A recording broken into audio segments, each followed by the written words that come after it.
ശത്രുക്കളുടെ ദോഷമുണ്ടെന്ന് ചിന്തിക്കുക. ശത്രുക്കൾ ചിലർ പറയാണ് ഭയങ്കര ശത്രുദോഷമാണ്, മിക്കവരും പറയുന്ന കാര്യം ഭയങ്കര ശത്രുദോഷമാണ്, ഭയങ്കര ദുരിതമാണ്.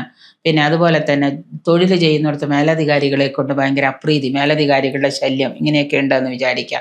അങ്ങനെയൊക്കെ ഉണ്ടെങ്കിൽ നമ്മളിപ്പോൾ ഈ പറഞ്ഞ് ഞാനൊരു ചെറിയ മന്ത്രം പറഞ്ഞു തരാം.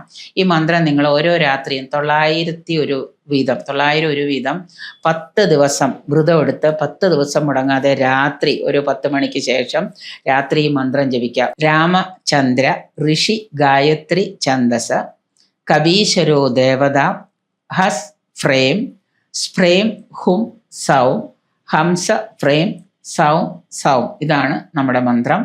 അക്ഷരത്തെറ്റില്ലാതെ വേണം എഴുതിയെടുക്കാനായിട്ട്. ഇത് വിചാരിച്ചിട്ട് ഫോണിൽ വിളിച്ചു കഴിഞ്ഞാൽ ചിലപ്പോൾ മന്ത്രം പറഞ്ഞുതരാൻ പറ്റിയെന്ന് വരില്ല. രാമചന്ദ്ര ഋഷി ഗായത്രി ഛന്ദസ കബീശ്വരോ ദേവത ഹസ് ഫ്രേം സ്ഫ്രേം ഹും സൗ ഹംസ ഫ്രേം ഹം സൗ. ഈ മന്ത്രം നമ്മൾ എല്ലാ ദിവസവും ഒരു 10 ദിവസം രാത്രി നമ്മൾ വേണമെന്ന് വിചാരിച്ച് തെറ്റുകൂടാതെ മുടങ്ങാതെ ഇരുന്ന് ജപിച്ചു കഴിഞ്ഞാൽ വ്രതാനുഷ്ഠാനത്തോടു കൂടി 10 ദിവസം ആ വ്രതാനുഷ്ഠാനം എടുക്കുന്ന സമയത്ത് നമ്മൾ എന്തായിരിക്കണം, സസ്യാഹാരം മാത്രം കഴിക്കണം, ബ്രഹ്മചര്യം പാലിക്കണം, ഉപവാസമൊന്നും വേണ്ട, ഭക്ഷണമൊക്കെ കഴിക്കാം, പക്ഷേ സസ്യാഹാരം ആയിരിക്കണം എന്ന് മാത്രം. അങ്ങനെ ചെയ്താൽ നമുക്ക് ഇതിന് നല്ല ഒരു ആശ്വാസം കിട്ടും, മേലധികാരികളുടെ അപ്രീതിക്കൊക്കെ.